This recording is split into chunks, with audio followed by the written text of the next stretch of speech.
और यूक्रेन युद्ध के चौथे दिन आज बहुत बड़ी खबर आई। यूक्रेन और बेलारूस के बॉर्डर पर चेर्नोबिल के करीब रूस और यूक्रेन के बीच बातचीत थोड़ी देर में शुरू होने वाली है।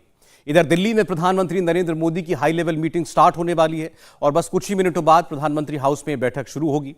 मोदी इस मीटिंग के लिए वाराणसी से दिल्ली लौटे हैं। यूक्रेन में वॉर रोकने का एक ही चांस बन रहा है, लेकिन नरेंद्र मोदी कोई चांस नहीं ले रहे। यूक्रेन में फंसे 16,000 भारतीय छात्रों को निकालने के लिए ऑपरेशन गंगा ऑन किया गया है। इसकी डायरेक्ट मॉनिटरिंग प्रधानमंत्री मोदी की है। यूक्रेन में जो अमेरिका नहीं कर पा रहा है, उसे हिंदुस्तान कैसे कर रहा है, देखिए एक रिपोर्ट।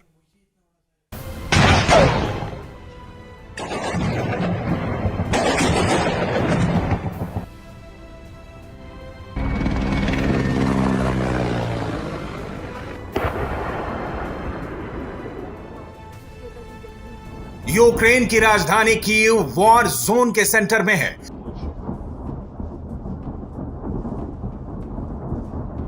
लेकिन कीव अकेला शहर नहीं है।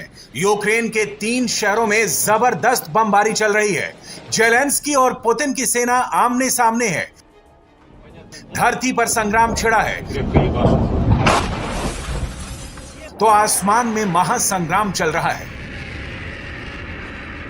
आसमान से आग के गोले बरस रहे हैं। यूक्रेन का पूरा एयर स्पेस बंद है।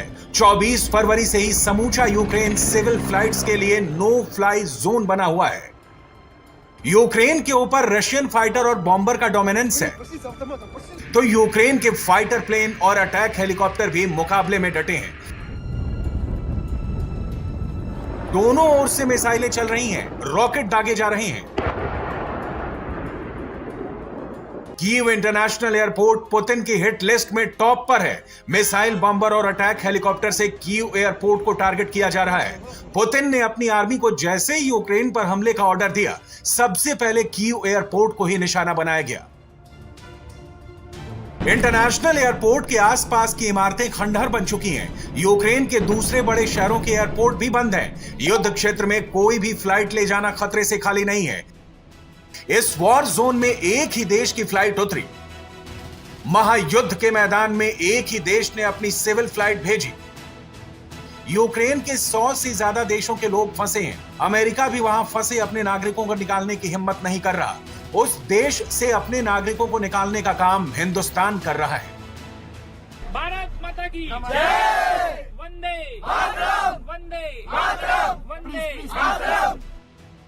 प्रधानमंत्री नरेंद्र मोदी के ऑर्डर पर विदेश मंत्रालय ने ऑपरेशन गंगा शुरू किया है। यूक्रेन के 2 पड़ोसी देशों रोमानिया और हंगरी के रास्ते नरेंद्र मोदी एक-एक भारतीय को निकालने का काम कर रहे हैं। इस समय भी जो वैश्विक हालात है, उस पर प्रत्येक भारतीय की नजर है। इस चुनौती भरे कालखंड में भारत ने हमेशा अपने एक एक नागरिक के जीवन की सुरक्षा को सर्वोच्च प्राथमिकता दी है। जहां भी संकट आया, हमने अपने नागरिकों को सुरक्षित वापस लाने के लिए कोई कोर कसर नहीं छोड़ी है। ऑपरेशन गंगा चलाकर हम यूक्रेन से भी हजारों भारतीयों को वापस ला रहे हैं।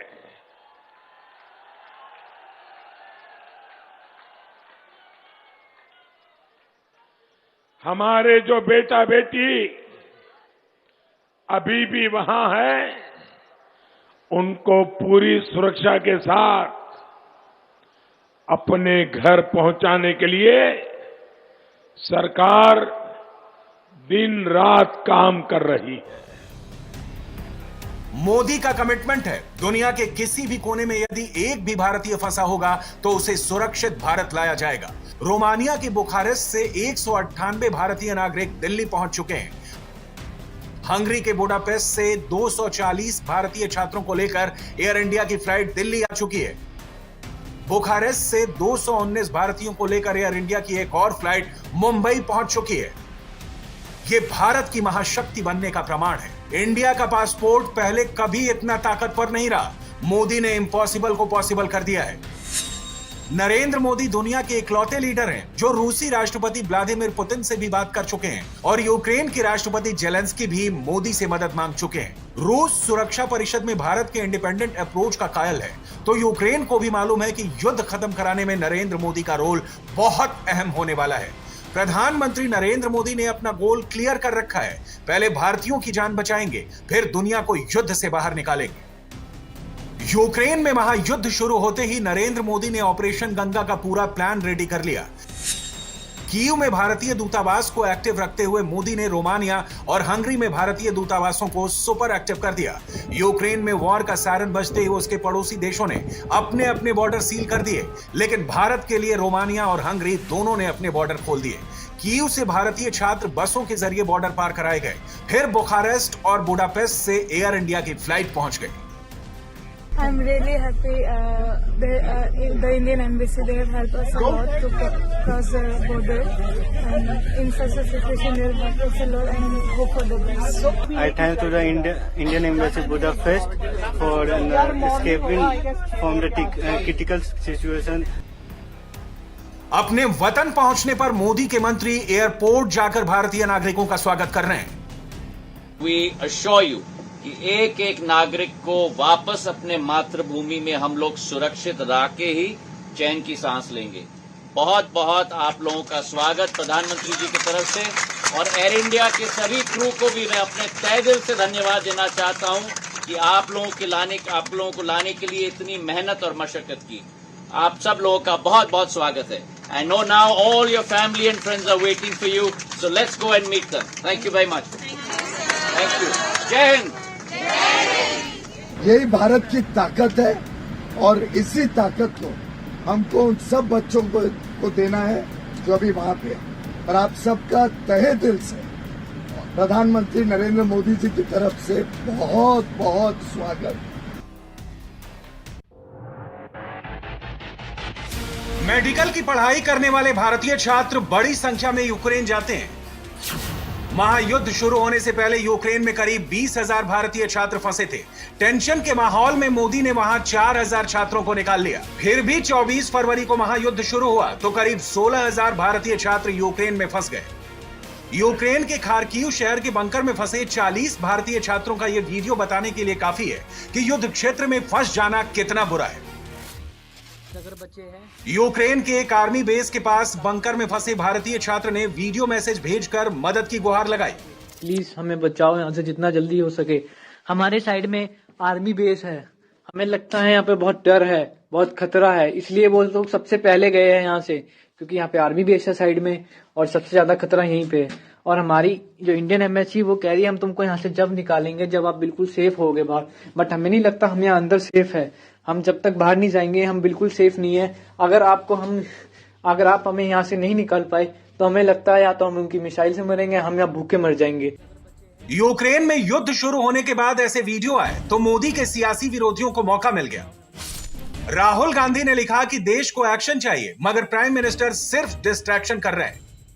समाजवादी पार्टी के अध्यक्ष अखिलेश यादव ने पहले दिन से ही सियासी लाइन ले ली थी। अखिलेश ने अपने ट्वीट में परिवार का जिक्र किया और मोदी को उनकी ड्यूटी याद दिलाने लगे।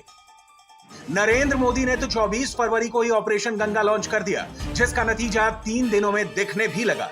भारतीय छात्र यूक्रेन से सुरक्षित वापस लौटने लगे। काफ़ी कंट्रीज के स्टूडेंट्स है, बट जो हमने ग्राउंड पे नोटिस किया, जो इंडियन एम्बेसी ने जिस तरीके से इतनी फास्टली एक्शन लिया है, लाइक दूसरी कंट्रीज ने नहीं लिया था। इवन दूसरे स्टूडेंट्स हमसे पूछते थे कि हम क्या करें, हम भी तुम्हारे साथ चलेंगे एंड ऑल कि आपकी एम्बेसी इतना कर रही है, हम क्या है, लाइक अफ्रीका थी और कंट्रीज है, तो दे पूछते थे कि भाई क्या करना है। लाइक उसमें हमारी इंडियन एम्बेसी काफ़ी एक्टिव थी, हमें बहुत अच्छा लगा ये चीज़। आप अपनी यूनिवर्सिटी कैंपस से जहां पे आप लोग रुके हुए थे, वहां से हंगरी बॉर्डर तक जब आप आए, ये कितने दिन की साइकिल थी? ये कल हम लोग 7 बजे हमारी बस निकली हमारी यूनिवर्सिटी से, और कल हम लोग 10-11 बजे के आसपास हम लोग हंगरी में एंटर कर गए थे। मुझे लगता है मेरी जिंदगी में ऐसा दिन कभी आएगा, और कभी आया तो नहीं है, कभी आएगा, क्योंकि मैं इतना खुश और इतना थैंकफुल होऊंगा अपनी सरकार का ऐसी सिचुएशन से हमें निकालने का, इतनी फास्ट इवैक्यूएशन हुई है, इतना स्मूथ प्रोसेस था और इतना अच्छा प्रोसेस हमें हमारी यूनिवर्सिटी ने एम्बेसी के टच में थे हंगेरियन बॉर्डर पे पहुंचाया, which was 30 kilometres away from my university. इसके लिए एम्बेसी का बहुत ज़्यादा शुक्रिया अदा करना चाहेंगे कि उन्होंने कोई भी तकलीफ महसूस नहीं होने दी। जैसे हम बॉर्डर तक मतलब बस करके गए और बॉर्डर से बुडापेस्ट तक एम्बेसी लेके गए विद रिफ्रेशमेंट, ताकि कोई बच्चों ने कुछ खाना वगैरह कुछ नहीं खाया हो तो उनको एक सुकून की चैन राहत मिल सके। सर हालात तो बहुत बुरे हैं, लेकिन इंडियन सरकार ने हमें निकाल लिया अच्छे से, हमें कोई प्रॉब्लम नहीं हुई। अभी भी आपके बहुत सारे साथी वहाँ फंसे होंगे। हाँ, तो उन्हें भी निकालने की कोशिश कर रही है सरकार। वहाँ पर ऐसी कोई प्रॉब्लम नहीं है, बच्चों को हमें खाना पीना अच्छे से मिल रहा है। हमने दिल्ली में यूक्रेन से लौटे छात्रों से बात की तो मुंबई में भी इंडिया टीवी की टीम ने वतन लौटे छात्रों और उनके घर वालों से बात की। हमको रोमानिया से लेके आए, तो रोमानिया आई थिंक हमारे रोमानिया बॉर्डर 40 किलोमीटर्स पे था, तो 40 किलोमीटर्स ट्रैवल करने के लिए भी हमको बहुत टाइम लगा, क्योंकि यूक्रेन में जो लोग अभी है वो भी चल के बॉर्डर तक जा रहे हैं, पर वो इमिग्रेशन नहीं कर पा रहे। थैंक यू कह सकती हूँ इंडियन एम्बेसी और एमडी हाउस को। एयरपोर्ट रोमानिया बॉर्डर 40 किलोमीटर था, हम बस के थ्रू रोमानिया बॉर्डर क्रॉस किया, वहाँ से भी बस की गई रोमानिया बॉर्डर से एम्बेसी के थ्रू, और हम एयरपोर्ट पे आ गए, बुडचंड एयरपोर्ट पे, वहाँ से फ्लाइट थी। हमें गवर्नमेंट ने पहले रोमानिया के बॉर्डर से रोमानिया में एंटर करवा दिया, उसके बाद हमारा सब इंतज़ाम उन्होंने किया अच्छे से। एम्बेसी ने बहुत ही हेल्प किया सच में। आपको लगा था कि अब केंद्र में जो है बीजेपी की मोदी सरकार है तो आप लौट पाएंगे, आपको मदद मिलेगी? बहुत ज़्यादा ही मदद मिली है। क्या कहेंगे आप? क्या कहेंगे, बस थैंक्स कहेंगे। बहुत ही मतलब टफ सिचुएशन था हमको, मतलब वो बॉर्डर में पता नहीं कब क्या मिसाइल हो रहा था। वहाँ पे खाना पीने की कुछ सुविधा थी कि सब कुछ खत्म हो गया था, एटीएम पे लाइन लग गई थी, पैसे खत्म हो गए थे, क्या क्या दिक्कतें आई? खाने को मतलब वो लोग बोले थे बस हॉस्टल में रहो और बाहर नहीं जाना है, खाने को मतलब पहले ही रख के रख लो, पूरा कर्फ्यू चल रहा था। वहाँ पर जब आसमान फटा है तो सरकार हमारी क्या क्या करेगी, ऐसी परिस्थिति है। लेकिन सरकार का हम लोग बड़े आभारी है। बाकी ऐसे जो फंसे हुए विद्यार्थी है उन्हें भी सरकार लाए, उसके हम बड़े सरकार के आभारी रहे। मोदी ने तो अपनी ड्यूटी निभाई, आगे भी निभाएंगे, लेकिन विपक्ष ने जिम्मेदारी वाला बयान नहीं दिया। ऐसे गैर जिम्मेदार विपक्ष को रक्षा मंत्री राजनाथ सिंह ने आईना दिखाया। भारत की इज्जत, भारत की प्रतिष्ठा अंतर्राष्ट्रीय जगत में बढ़ी है, सारी दुनिया में बढ़ी है। मेरे बहनों भाइयों, पहले दुनिया के मंचों पर भारत कुछ बोलता था तो दुनिया गंभीरता पूर्वक हमारी बातों को सुनती नहीं थी। भारत कमजोर है, यह क्या कर लेगा, बोलने दीजिए, कोई हमारी बात सुनता नहीं था। लेकिन आज भारत दुनिया के मंचों पर कुछ बोलता है तो लोग कान खोलकर सुनते हैं कि भारत बोल क्या रहा है। बहनों भाइयों, यह है भारत की ताकत, यह है भारत की ताकत। अब यूक्रेन की जो घटना हुई है, हम लोग चाहते हैं शांति किसी तरीके से कायम हो, लेकिन आज हमारे प्रधानमंत्री जो भूमिका निभा रहे हैं उसकी जितनी भी प्रशंसा की जाए वह कम है। भारत सदैव से शांति का पुजारी रहा है, भारत सदैव से शांति का पुजारी रहा है, और भारत दुनिया का अकेला देश है जिसने न तो दुनिया के किसी देश पर कभी आक्रमण किया है, न दुनिया के किसी देश की 1 इंच जमीन पर कभी भारत ने कब्जा किया है। और विश्व शांति के लिए हम चाहते हैं सभी को इस सिद्धांत को मानना चाहिए। पूरे यूक्रेन में जगह जगह युद्ध के सायरन बज रहे हैं। कीव के रास्ते में टैंक और बख्तरबंद गाड़ियों के मलबे जल रहे हैं। शहर में गोरिल्ला वॉर शुरू हो गया है। यूक्रेन के नागरिकों को भी हथियार पकड़ा दिया गया है। युद्ध के लंबा खिंचने की संभावना बढ़ रही है। नरेंद्र मोदी शांति के प्रयास कर रहे हैं, लेकिन मोदी का पहला मिशन ऑपरेशन गंगा को कंप्लीट करने का है। रोमानिया और हंगरी के रास्ते भारतीय छात्र यूक्रेन से वापस आ रहे हैं। मोदी उनको वापस ला रहे हैं, लेकिन ऑपरेशन गंगा सिर्फ 2 मुल्कों के भरोसे नहीं चल रहा। भारत के विदेश मंत्री एस जयशंकर ने मोल्डोवा के विदेश मंत्री से भी बात की और भारतीय छात्रों को यूक्रेन मोल्डोवा बॉर्डर क्रॉस करने की परमिशन देने को कहा। मोल्डोवा अगर अपना बॉर्डर खोलता है तो एयर इंडिया की इवैक्यूएशन फ्लाइट्स को एक विंडो और मिल जाएगा।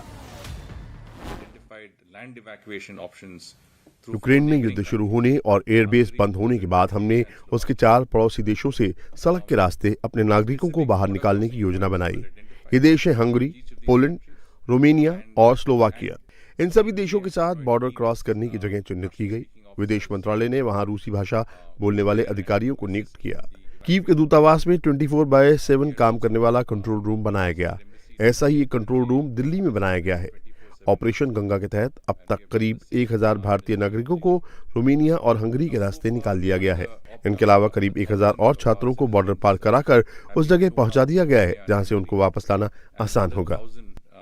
Have been evacuated from Ukraine through the land routes. In other words, Ukraine में गिरती मिसाइलों और गड़गड़ाते टैंकों के बीच दुनिया भर में सिर्फ युद्ध की चर्चा है। नरेंद्र मोदी ने आगे की बात की। आज का ये दौर भारत को, हर भारतवासी को एक बहुत बड़ा संदेश दे रहा है। ये समय भारत को ज्यादा से ज्यादा ताकतवर, भारत को आत्मनिर्भर बनाने का है। ये समय जात पात से ऊपर उठकर, छोटी छोटी बातों से ऊपर उठकर राष्ट्र के साथ खड़े होने का समय है। शक्तिशाली राष्ट्र, आत्मनिर्भर भारत, आधुनिक और ताकतवर सेना। उत्तर प्रदेश के बस्ती की रैली में प्रधानमंत्री के भाषण को सुनकर नरेंद्र मोदी के सियासी दुश्मनों ने यह नैरेटिव फैलाने में देर नहीं की कि मोदी यूक्रेन के नाम पर वोट मांग रहे हैं। हकीकत यह है कि मोदी सच्चाई बयां कर रहे हैं। हमें हर साल लगातार, हर हाल में अपनी सेनाओं को आधुनिक बनाते ही रहना होगा। देश को आत्मनिर्भर बनाने के लिए खुद को खपाना होगा और ये काम गैर परिवारवादी, गैर स्वार्थी कभी नहीं कर सकते। जिन लोगों का इतिहास रक्षा सौदों में कमीशन खाने का रहा हो, वो परिवारवादी कभी भी देश को मजबूत नहीं कर सकते। जो लोग देश की सेनाओं की जरूरत को हमेशा नजरअंदाज करते रहे, वो परिवारवादी देश को मजबूत नहीं कर सकते। जिन लोगों का दिल देश में बम धमाके करने वाले आतंकियों के लिए धड़कता है, वो कभी देश को सशक्त नहीं बनाएंगे। नरेंद्र मोदी लोकतांत्रिक देश के प्रधानमंत्री हैं। अपनी नीतियों को लागू करने, विकास को रफ्तार देने और देश को शक्तिशाली बनाने के लिए सरकार में होना जरूरी है। ये काम चुनाव जीतकर ही हो सकता है, इसलिए मोदी पूरी ताकत से चुनाव लड़ते हैं। मोदी की इस ताकत को विरोधी भांप नहीं पाते। चुनाव के बीच भी मोदी अपने मिशन को कैसे पूरा कर लेते हैं, विरोधी उसका अंदाजा नहीं लगा पाते। यूपी की चुनावी रैलियों में मोदी वही कह रहे हैं जो 100% सच है। अकेला भारत ही है जो यूक्रेन से अपने नागरिकों को सकुशल बाहर निकाल रहा है। यूक्रेन के युद्ध क्षेत्र से बाहर निकलकर वतन लाए जा रहे छात्र खुश हैं, उनकी फैमिली खुश है। इसीलिए मोदी विरोधियों को मायूसी हो रही है। इंडिया टीवी हर वक्त हर जगह डाउनलोड करने के लिए सर्च करें India TV news Google play store या ऐप स्टोर पर।